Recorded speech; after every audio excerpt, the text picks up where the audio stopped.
तो एक तरह से हमारी आइडेंटिटी को खत्म करने के लिए आरएसएस ने ये संबोधन दिया है।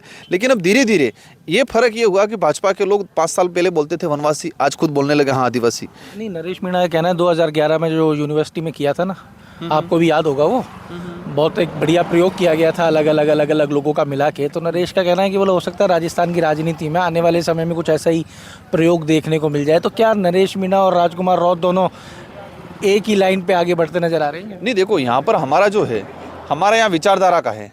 इस विचारधारा में राजकुमार राउत या कोई व्यक्ति महत्वपूर्ण नहीं है। हम लोगों ने हमारे व्यवस्था को और हमारी विचारधारा को मजबूत बनाने का काम किया है। हम एज एक वाहक हैं, हम एज एक वाहक है उस विचारधारा, उस व्यवस्था को आगे बढ़ाने का काम कर रहे हैं। और अवश्य आने वाले समय में नरेश जी साथ में आएंगे तो पूर्वी राजस्थान के अंदर मिलकर काम करेंगे। नरेश मीणा को आपने सपोर्ट कर दिया, लेकिन इसी प्रदेश में हनुमान बेनीवाल भी लड़ाई लड़ रहा है, उसको सपोर्ट नहीं। वहाँ पर हमारा कैडर नहीं है और वहाँ पर हमारी टीम नहीं है, तो जब फॉर्मेलिटी करने का कोई मतलब नहीं है। अब हनुमान बेनीवाल जी का यहाँ पर कैडर नहीं है तो वो हमें फॉर्मेलिटी करे मतलब नहीं है। जब जरूरत पड़ेगी बड़े लेवल पे चुनाव होगा, उस दौरान विचार किया जाएगा। जैसे हमें उनसे फायदा है और हमको उनसे फायदा है तो हम मिलकर काम करेंगे। कुमार जी, एक बात चल रही थी जब आप चुनाव लड़ रहे थे लोकसभा का, तो एक नई स्टेट की जो मांग आ रही थी, एक वनवासी क्षेत्र के लोग जो है उनके लिए एक नए राज्य की मांग थी। आज स्थिति कहाँ तक है?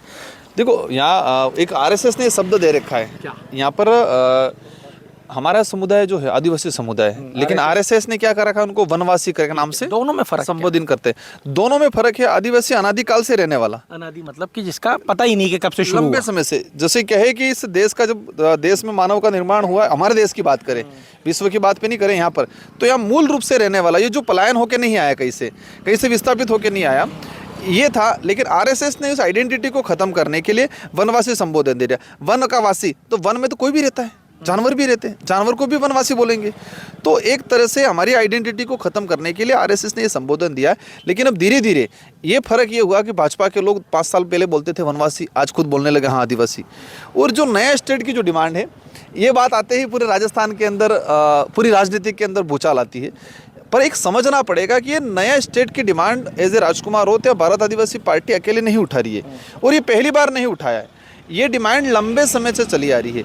गोविंद गुरु महाराज का आंदोलन जो हुआ 1913 में, उस दौरान गुजरात कोर्ट में गोविंद गुरु महाराज को गिरफ्तार करके पेश किया गया, तो राजद्रोह की धारा लगाई थी।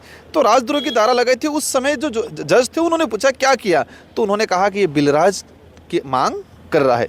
तो उस समय से आंदोलन 1500 आदिवासी शहीद हुए जिस मांग को लेके, और उस मांग को हम कैसे भूल सकते हैं। अगर आप ये वीडियो YouTube पर देख रहे हैं तो हमारे चैनल को सब्सक्राइब करें और बेल आइकन को दबाना ना भूलें। अगर आप Facebook पर ये वीडियो देख रहे हैं तो हमारे पेज को लाइक करें।